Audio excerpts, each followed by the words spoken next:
Hi everyone, so today I want to talk to you a little bit about peer review. We're going to do peer reviews several times throughout the semester, so I think it's really important for me to take a few minutes to explain to you first why we're doing peer review so that you understand the logic behind it.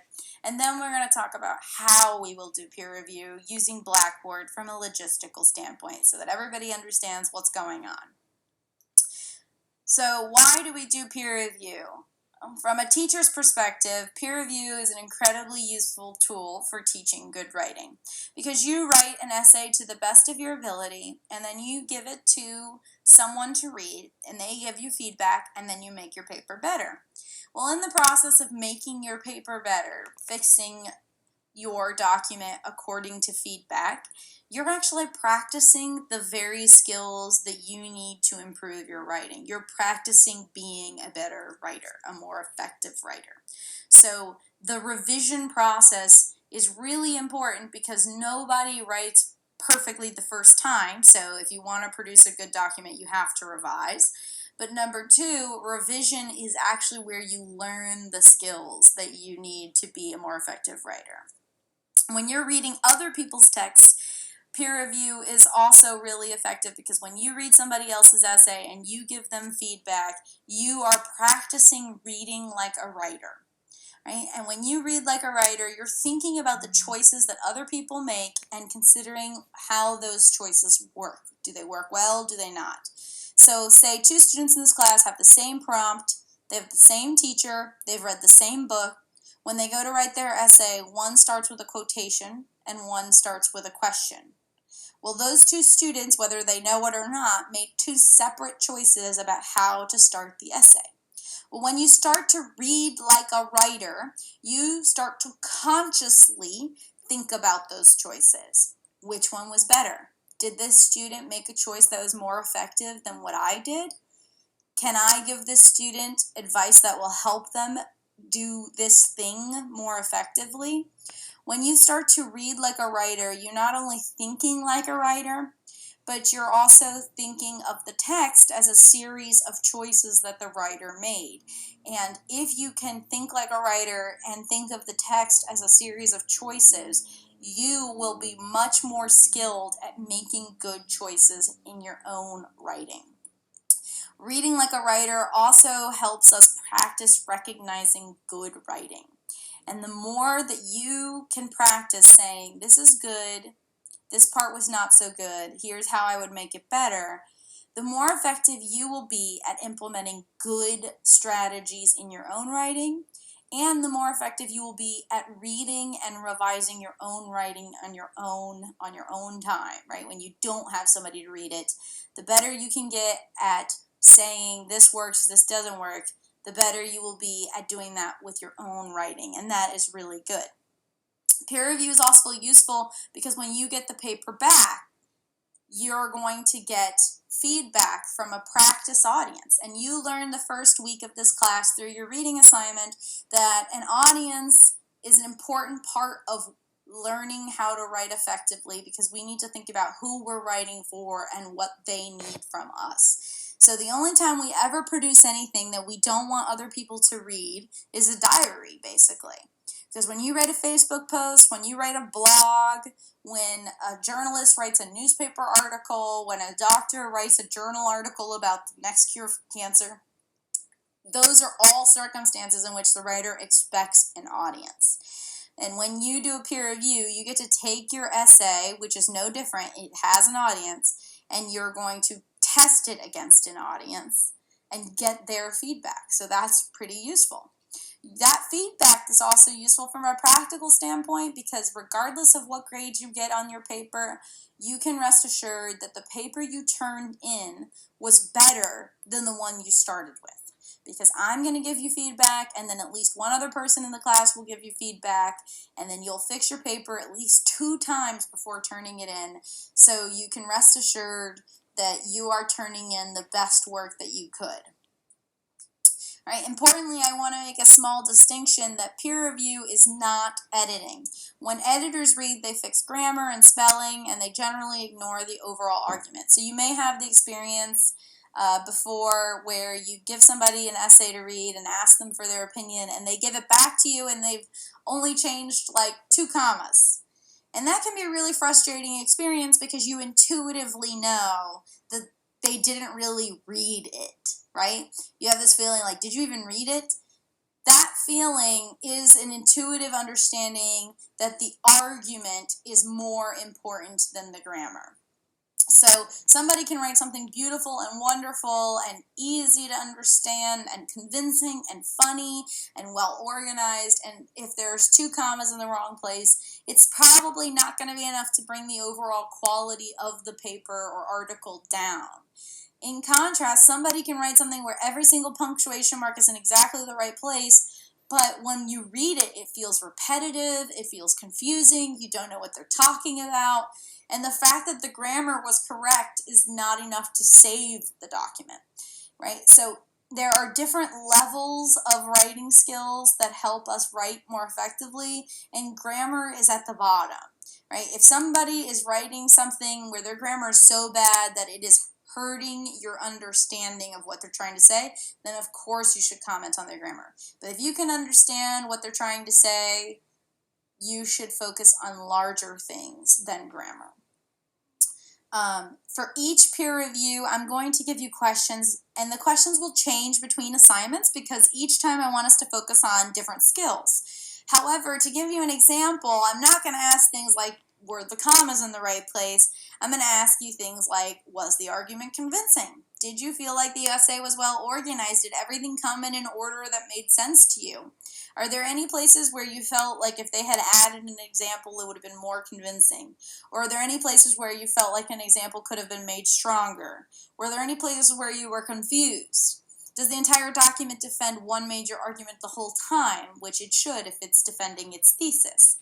Right? So these are not small order things, these are large order things that we're going to focus on. When you're reading another student's paper, it's really important that you make good comments. Because you're trying to help the writer improve their writing, you need to make comments that are clear and specific that they can understand without you standing over their shoulder to explain it to them. And I'm going to give you an example of that. Say you're reading somebody's essay and you think to yourself, this is so confusing. Well, consider the difference between saying, this is confusing. When they get that paper back, they might not understand why it's confusing because they wrote it, they understand it. What about it's confusing? How do I fix it? How do I make this better? Well, if you had said, I think this is a good argument, but here I wasn't sure how the example was related to your larger point, that's much more clear because now the reader can know that the example was confusing because you didn't understand the connection between the example and the rest of what they were saying. You just felt like an interruption to you, it felt off topic, you're not understanding why this is relevant. That's one version of confusing.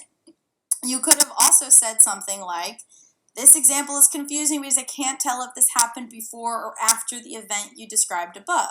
So here I'm saying it's confusing because I don't understand this from a time order sequence standpoint, which is a different kind of confusing than the first version. So here's 2 examples of how something can be confusing, and there's probably 100 different other ways that something could be confusing. So it's important that when you're giving comments to another person, you explain your feedback in a way that they can understand without having to ask you to explain.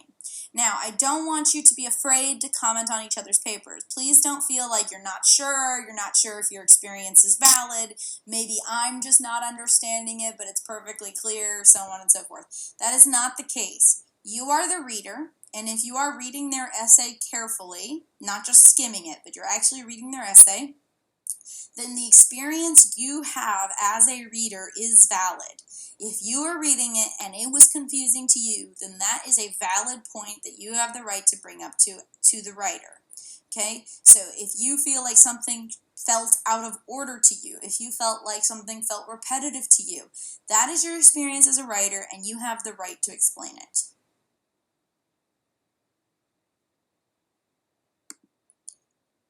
Remember that the questions I give you are meant to help you read like a writer and look for things to comment on. So if one of the questions is, was the essay organized well? I am not looking for yes/no answers, right? That doesn't help the writer at all. Instead, if the question is, was it organized well, look over the essay and think to yourself, was it organized well? If the answer is yes, you can add a comment where you explain, I thought it was organized well. If the answer is, well, it was mostly except for this one part, well, then add a comment in that one part. Now, how do we peer review? When you go into Blackboard, there's a peer review discussion. You'll go ahead and create a discussion thread, and you will name the thread and your document using your last name and the name of the document. So Smith Rhetorical Narrative, for example. Then, after enough people have posted their document, and you're going to post it as a .doc or a .docx, after enough people have added their documents to the discussion board, then you're going to choose 2 people whose papers you want to read. It's really important that you pick 2 people who do not already have 2 responses, because if one person gets 3 responses, that means somebody else in the class is not going to get any or only 1 response. So we want to make sure nobody gets more than 2, so please pick somebody who has 1 or 0 responses so far. Once you pick those 2 people, you're going to download their paper and save it to your computer. That's really important because if your computer crashes or Microsoft Word crashes, you're going to lose the document because it's saved in some temporary folder. Once you've saved it, then you're going to comment on the paper using the review feature on Microsoft Word. So you're going to use my questions that I give you as a guide, and then you're going to comment using Microsoft Word's review feature. If you have one of the newer versions of Word, you will have a tab that looks maybe like this, maybe a little bit different, but there will be a tab that's called Review. You're going to open the Review tab, and then you're going to read their paper using the questions I give you. When you get to a point where you want to make a comment, you'll highlight what you want to talk about. So if you want to talk about the first sentence of a paragraph, or you want to talk about a specific example, you would highlight the example or highlight the first sentence of the paragraph that you're talking about. Number 1, because Microsoft Word will not let you add a comment unless you highlight what the comment is about. It'll just put a comment in a strange place. And number 2, it's important that you highlight what you're talking about so that when you turn this back into the writer, they'll know what your comment was about. Once you highlight what you're talking about, you're going to go ahead and click New Comment. And if you're still in the Review tab, you'll see a button that looks like this, or it may say New Comment and be a little bit more towards the middle of the tab, but you'll look for New or New Comment, and you'll click that button. When you click that button, the part you highlighted will change colors and a box will appear. The box might look like this. It might look more like a thought bubble, but either way, a box will appear in the right-hand margin, and that's where you type your comment. So if I highlighted this first sentence because I wanted to say something about this first sentence, and then I click New Comment, and then in the comment box I can say, this first sentence felt repetitive to me because I feel like that's what the whole previous paragraph was about. Or I thought this was a great point that you're bringing up in this first sentence. Whatever it is you want to write, you write in the comment box. So each time, highlight what you're talking about, click New Comment, and then type your comment in the box. Okay, when you're done making all your comments, you're going to save the document and then go to the thread where the original author posted their document. You're going to hit reply and attach your Microsoft Word document with your comments in it as a reply so that they can download the document with your comments in it. Okay, so go to their thread, hit reply, and then attach the document that now has your comments in it. When you get your feedback back from 1 or 2 other peers, please remember to be open to constructive criticism. No one is trying to hurt your feelings. No one is trying to hurt your confidence. What they are doing is giving you honest feedback of their experience as a reader. And remember that your document has to be able to stand on its own. So you can't say, well, they didn't understand that what I meant to say was, because they can only go based on what the document actually says. So if you meant to say something different than what your peer reviewers understood, then that's a pretty good indication that you need to revise, right? If we're all honest and give the best feedback we can, everyone will get useful feedback. Everyone will get something they can use. but ultimately you're the writer. If there's a comment you want to ignore or something that you don't feel was legitimate, you're allowed to ignore it. You have to make the decision what to change and how. Okay? Well, let me know if you have any questions.